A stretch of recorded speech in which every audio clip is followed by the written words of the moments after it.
4 façons de rafler le maximum avant d'aller voir les banques. C'est ce que nous allons voir dans cette vidéo. C'est-à-dire que lorsque vous devez monter votre projet de centre auto, de garage auto, à un moment, la question financière, financer ce projet va être une véritable problématique. Et donc, vous avez les banques qui vont être une source potentielle, vous avez vos économies propres, mais vous pouvez capitaliser sur 4 autres leviers, 4 autres outils pour pouvoir justement gonfler les ressources financières qui vont être mises au service de votre projet, soit pour réduire la somme que vous demandez à la banque, soit pour réduire le capital que vous-même vous devez investir et globalement vous donner un confort de financement beaucoup plus intéressant.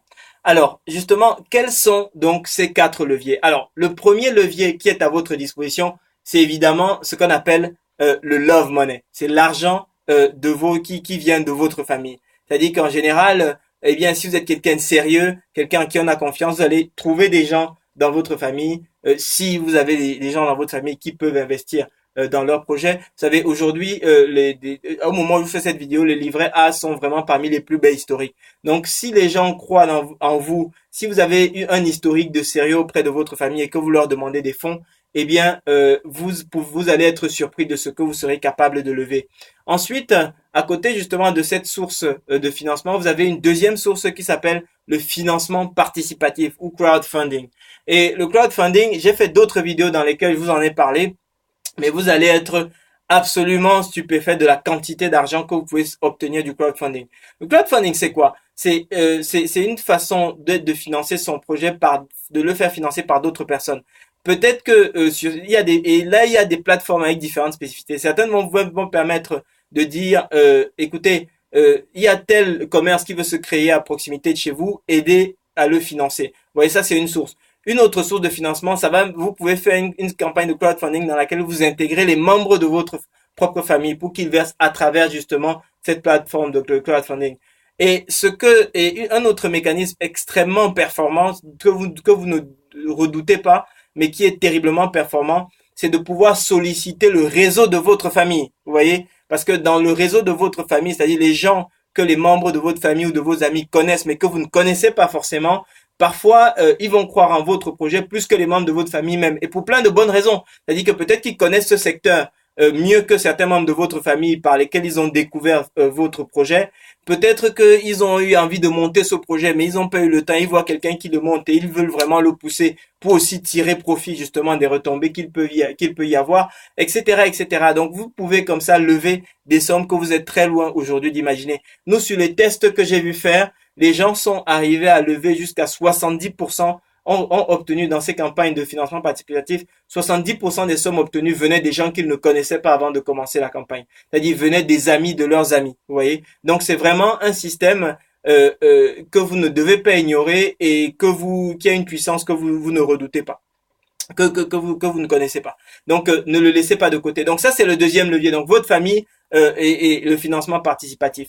Le troisième levier, eh bien, c'est le microcrédit. Le microcrédit, c'est pas grand-chose, mais qu'est-ce qu'ils vont vous demander concrètement pour pouvoir vous financer? En fait, c'est des structures comme, par exemple, l'ADI, des choses comme ça. Alors, ce qu'il faut savoir, c'est que c'est sur des sommes qui sont en général pas très importantes. Hein. Donc, voilà, si vous avez un projet où vous avez besoin de 500 000 euros, voilà, peut-être que vous allez perdre plus de temps que l'argent que vous allez gagner. Mais si vous avez un projet plus modeste, eh bien, vous pouvez ramasser 5, 10 000 euros dans ce type de structure. Et de toute façon, ils vont vous demander un document que vous aurez déjà fait. Ils vont vous demander un business plan que vous aurez de toute façon déjà fait pour pouvoir obtenir de l'argent auprès des banques. Donc, les structures de microcrédit comme ça peuvent être intéressantes et surtout, ce qu'elles vous apportent que ne vous apportent pas les autres, elles vous apportent une caution sur votre projet. C'est que quand vous allez voir une banque et vous lui dites, écoutez, je suis suivi par exemple par l'ADI, je suis suivi par exemple par tel réseau d'accompagnement qui m'octroie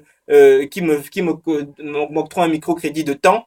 Sachez que pour la banque, c'est un premier filtre que vous avez passé. Ça veut dire que d'autres personnes que vous ont audité votre projet, l'ont validé et y mettent de l'argent. Et pour le banquier, ça le rassure vachement. Et pour vous dire jusqu'où ça va, c'est que dans certaines banques, dans leur outil de saisie des projets, c'est-à-dire quand vous leur envoyez le business plan, la personne que vous rencontrez, eh bien dans sa note de synthèse et dans les chiffres qu'il va envoyer à ses supérieurs, il y a la case est-ce qu'il est suivi par un réseau d'accompagnement. Et s'il coche cette case, eh bien tout de suite votre projet est qualifié de façon un petit peu meilleure que s'il l'avait pas coché. Donc ça, c'est vraiment, c'est une caution externe qui est vraiment intéressante et qui peut même des fois valoir beaucoup plus que l'argent que vous allez en obtenir. Ça, c'est le troisième levier. Ensuite, le quatrième levier, eh bien, c'est les prêts d'honneur. Dans les prêts d'honneur, ça a un petit peu, les prêts d'honneur ont un peu l'image du microcrédit. Sauf que les prêts d'honneur, ça peut monter quelquefois dans les chiffres, hein. C'est-à-dire que vous pouvez sortir de là jusqu'à 20 000 euros, parfois un petit peu plus.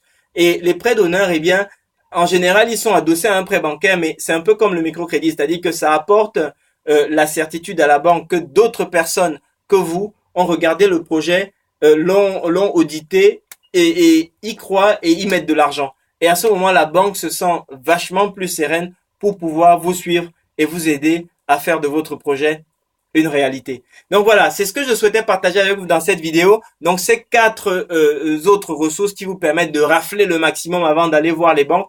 Et quand vous arrivez avec la banque en disant je m'étends, mes associés qui sont ma famille, mes amis, les amis de mes amis mettent tant. J'ai obtenu tant de microcrédits avec une validation de mon projet par tel réseau d'accompagnement. J'ai obtenu telle autre somme au titre au titre au titre de don ou bien au titre de prêt de la part d'un autre réseau d'accompagnement, eh bien, vous rassurez la banque. Vous rassurez la banque, vous rassurez la banque. Ce dont a besoin la banque, c'est des éléments de rassurance. Et donc, ça vous permet de faciliter et donc de vous ouvrir comme ça les portes du financement et de la réalisation de votre projet. Ben écoutez, voilà, c'est ce que je souhaitais partager avec vous aujourd'hui. J'espère que ça vous a donné quelques idées justement pour de portes que vous pouvez aller également pousser pour pouvoir justement rafler le maximum. Et je ne sais pas si vous avez déjà essayé quelques démarches. Est-ce que ça a fonctionné? Est-ce que ça n'a pas fonctionné? Vous avez peut-être entendu d'autres personnes justement utiliser ces démarches. Quel a été le retour? Donc je suis très très curieux de savoir ce que ça a donné. N'hésitez pas à réagir dans les commentaires, liker la vidéo, souscrire à la chaîne. Vous inscrire à la chaîne, c'est vrai, vous abonner à la chaîne, c'est vraiment super important parce que ça génère cette chaleur humaine qui me fait me dire bah tiens, il y a des gens à qui ça apporte de la valeur et qui ne sont pas que des voleurs qui récupèrent toute l'info et se barrent sans rien dire. Vous n'en faites pas partie, donc réagissez, inscrivez-vous à la chaîne, commentez la vidéo, likez la vidéo, ça me fait plaisir et je vous souhaite très bon succès pour votre projet. Merci.